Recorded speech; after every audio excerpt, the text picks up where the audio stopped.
Hey friend, Roger Christopherson here again with another first listen review. It's still, really early in this year. I'm trying to find things to babble about and, listen to that'll really make me want to babble. There's not a whole lot coming out this week. I don't know what's going on. This has been a really strange year. Had a couple good weeks in there. Unfortunately, we've had several really weak weeks for releases, and this one is just one of those ones for me that falls into that category. However, there's a couple golden nuggets in there, and this is one I saw the name, know the band. I'm talking about Killswitch Engage, and they have a new album out called This Consequence. And I was like, I have their albums. I think I have all of their albums because it's kind of what I do. When I get into a band, I just buy everything. And I'm like, I haven't listened to them in a while, and it's not one of those ones that I put on a whole lot. I'll give it a shot. Why not? Let's grab that one. So I did, and cat out of the bag. I actually really like this. I've just listened to it through several times now, and I'm pretty impressed with it. Not gonna lie.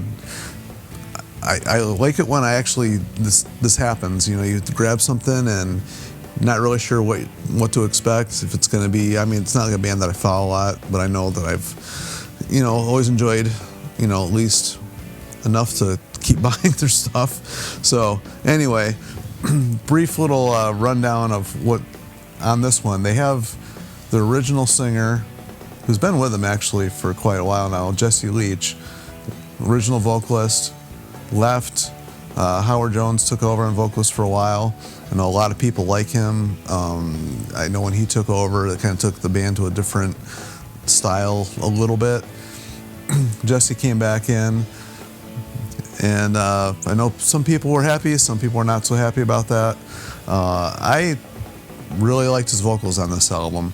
This reminded me of the earlier albums. They've been around 25 years now, so it's been quite a while. So this kind of took me back to the earlier albums. Obviously, it's the original singer, but even stylistically, it seems like they've found a formula. They're actually labeled as metalcore. I didn't hear a lot of that on this album. To me, it's there, but not in super heavy doses. The overall feeling of this was more of just like a metal album. There's a lot of his harsh style singing vocals in it. He does it with a little bit of a sense of melody. Not always, but there's a little bit of melody in the harshness. There's some really harsh stuff in the backgrounds. I actually really like that when bands do that. When they take, they have a clean vocal or a big chorus part, and in the background you can hear that super dirty growling vocal going on in the background. I think it just adds a lot of power and epicness to the vocal part itself. That's in here quite a bit. And from what I understand, they took a lot of time working out and demoing vocals more than they normally did. I did, read up on this a little bit as I was listening. So, and I have to agree with most of what I was reading on this. Now it kicks in like full throttle, Abandon Us. It's a pretty short album too. It's 10 songs, a little over half an hour, I think it was. But they're direct and to the point. Most of the songs follow the formula. Kicks in, harsh vocals, big chorus, clean vocals, some soloing going on, and then, same repetitive thing, and then chorus out. That's pretty much how most of these go. However, one of the standout tracks was different than the rest on here was I Believe, where the majority of that was clean vocals, kicked right in with the vocals, and I could see why. I believe this was the second single. I think they did Forever Aligned, I believe, was the first single of this. I did not listen to any of these ahead of time, but I really enjoyed that song. As far as it just came out and it was, just released on rock radio, I think that would probably do really well. I don't know if it has or not. I don't really listen to rock radio, quite honestly.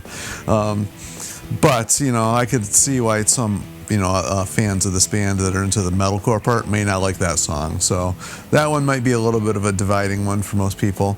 The other thing, I think it was, I've listened to this thing through so many times that I think it was Discordant Nation. Actually, I found interesting was they have a blast beat going on during the chorus, and they got these clean vocals singing over the top of a blast beat. You don't hear that very often.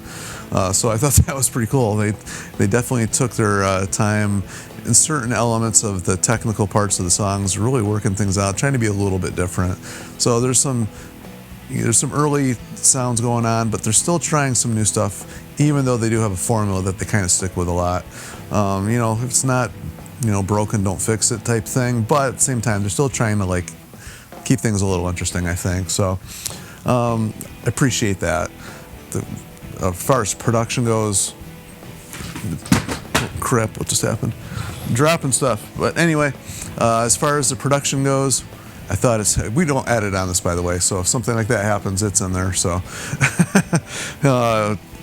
what was I saying? Oh, the production. Yeah, the production on this I thought sounded great. Vocals, obviously, I've already mentioned they took a lot of time with vocals, a lot of harmonies, a lot of big choruses. But the guitars, they always do this, but for some reason it stood out a little bit more on this, but there's a lot of melody going on with the guitars. It's funny, for some reason it reminded me of the band Abandon All Ships. I don't know why. There's no big drops in any of these songs or anything, but just the production style on certain parts reminded me of that band, and that's like a kind of a little bit out of left field type band, but I kept hearing that type of thing going on there. And if you're not familiar with that band, they're pretty decent. I don't even think they did much more than something 15, 20 years ago. I don't even know if they're around anymore, but anyway, random thought. We kind of do that on here. But, I was getting those feels and the guitar parts, yeah, the melodies, just going on in the background, it reminds me of like Avenged Sevenfold does a lot of this type stuff too, where they have just big chords holding out, and they're going through the chord progressions, but there's a lot of guitar melody, repeating type stuff going on in the background with the vocal over the top of it. A lot of that, which makes the songs just sound more energetic. Keeps them moving along. There's a lot of that's a good way to describe the album. It's very energetic. You feel built up. You feel like you're not going to fall asleep listening to this album, even though I almost did one of the times through. But it's been a long day, and it's freezing, and so if you can hear my heater in the background, I apologize. But I live in New York. It's like absolutely frigid here right now, so we got the heaters going. But anyway, this was definitely something that kept me warmed up, kept the energy up. Fun listen, really enjoyed it. Couple little slow things. There was an intro, I think it was on Aftermath, there was a slow intro. I don't remember if there's anything else beyond that. I don't think so. But one little fade out on the intro song too, which why this band's fade things out. I absolutely hate fade outs. I don't know. Does anybody else out there feel the same way I do about that? To me, I know I've mentioned it before, but fading a song out just seems lazy. You're wasting music. You're wasting ideas. People want to hear all of the stuff. Why are you fading stuff out?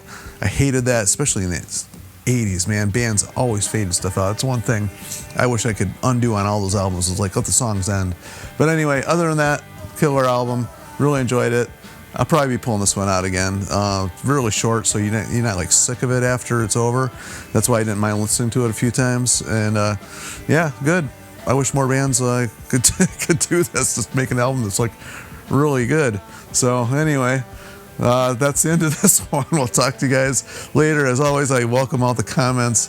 Feel free to share whatever. If you think I'm way off base, that's fine. We all have our own opinions. If you think I'm right on, well then give it a like. If you hate it, you're gonna give it a thumbs down. Make sure you hit that button twice, and it'll really let me know. And if you're gonna tell me something, if you're gonna thumbs down a video, I mean, every video has at least a couple. Just let me know, what is it like, so we just know, like share your opinion. Just thumb something down and then walk away. Let me know. Like if it's something I can fix, you just disagree with me, let me know. It doesn't have to be rude or anything. Just, we're here to talk. It's just about opinions, about having fun, and yeah, whatever. But anyway, until next time. make sure you like, share, and subscribe to keep this music alive too, because this band was really cool. I'm all over the place today, a little hyped up. You can see this music. This is what it does. It gets you hyped up. So cool. It did its job. Until next time. See ya.